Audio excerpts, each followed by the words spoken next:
ए भावड्या, पुढं कुठं चालला? आजपासून सुरू होणाऱ्या नवरात्र उत्सवासाठी सर्व माझ्या समाज बांधवांना हार्दिक हार्दिक शुभेच्छा. एक भावड्या मला म्हणला, सर, देवीचा आशीर्वाद मिळण्यासाठी बरेच लोक उपवास धरतात, बरेच लोक पायात चप्पल घालीत नाहीत, वेगवेगळ्या प्रकारचे उपाय करतात.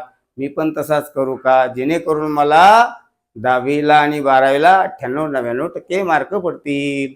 तर त्यावर मी त्याला सांगितलं, भाऊ, जर देवीला खरंच प्रसन्न करायचं असेल ना, तर आशेनं प्रसन्न होत नसती. त्यासाठी देवी आपल्या घरातच आहे.